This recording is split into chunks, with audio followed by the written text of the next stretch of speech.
Hey guys, how's it going? Hope you're all doing well. Just back with a quick post-fight thoughts on Jai Opetaia's seventh round KO of Huseyin Cinkara.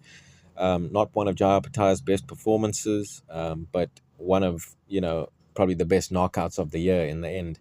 Cinkara threw sort of a lead right hand. Jai Opetaia slipped it and was able to land a beautiful left hand counter, sort of a hook slash straight left hand over the right hand of Cinkara's, landed flush on his jaw and put him out cold for about a minute. So, like I say, probably one of the best KOs of the year, but not one of Jai Opetaia's best performances of his career. In the post-fight, he said he was very disappointed in his performance, got hit a little bit too much, got hurt in the second round.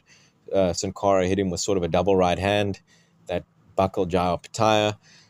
But for the most part of the fight, Jai Opetaia was definitely in control of the fight. He was pressing Cinkara, and I think maybe just trying a little bit too hard to force the knockout. But yeah, for the most part, definitely was in control of the fight. I think, he was a little bit disappointed in his performance, got hit a little bit too much, and probably didn't get the KO as early as he would have liked.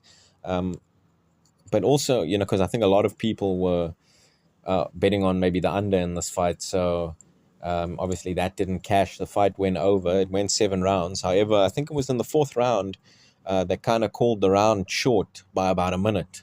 They rung the bell with a minute left in about, I think it was the fourth round.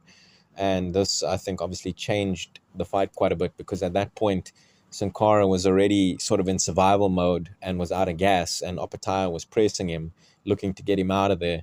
And, having that 2 minute round, I think really helped Cinkara make it, an extra round or two through the fight to get to the over.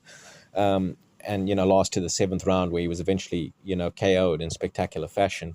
But however, I don't know if anybody else noticed that, but I'm pretty sure the fourth round ended a minute early. Um, so I'm not sure if somebody there maybe had the over and, saw that the fight was getting close to Opetaia, almost being able to stop Cinkara. So I thought they'd sort of give him a bit of a booster and call the round, a minute early, which definitely helped Cinkara because obviously a 2 minute round, then he was given a minute's rest, and he was able to get through another round or two and make it to the over.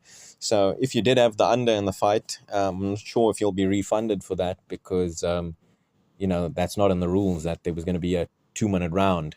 So yeah, let me know if you guys also noticed that, and if the fight, if the round was actually called a minute early, or if the clock had just sort of jammed or something for a period of that round and made it look like it ended a minute early. Yeah, let me know about that in the comment section below. But yeah, let me also know what you guys' thoughts were on Jai Opetaia's performance here.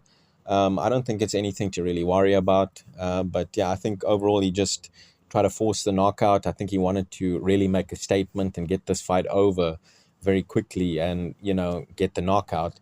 And obviously, when you try too hard or sometimes maybe underestimate your opponent, which he did say in a sense, like, when he got clipped there in the second round, if anything, it was sort of just a wake-up call and letting him know not to get too big for your boots. Anything can happen.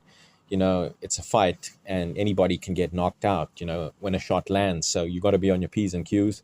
And I think in that fight, yeah, he was sort of obviously just underestimating Cinkara a bit and really trying to push for the stoppage, which caused him to get hit by, a bit more shots than he would have liked. And, anything can happen when you get hit. So, yeah, a bit of a wake-up call for him, but I think this will actually benefit him in the long run. And hopefully, this will allow him to get the fights he's looking for because maybe a few guys will think, he's not so invincible, which we all sort of knew because, I mean, we've seen him hurt before. I think even in the Nika fight, he was sort of hit by a shot that hurt him.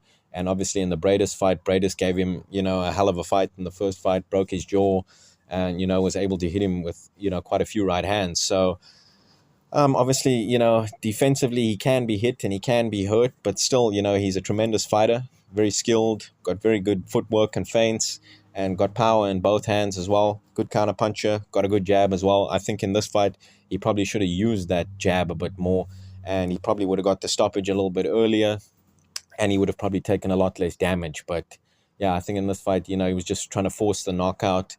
But yeah, guys, let me know what your guys' thoughts are, and hopefully he gets the Ramirez fight next. So let me know in the comments how you think a fight with him and Ramirez or Benavidez would play out. I think I would still obviously be picking him in those fights, But yeah, let me know what your guys' thoughts were on this performance and on any of those future fights in the comment section below. Thanks for listening. Talk to you guys again soon. Cheers.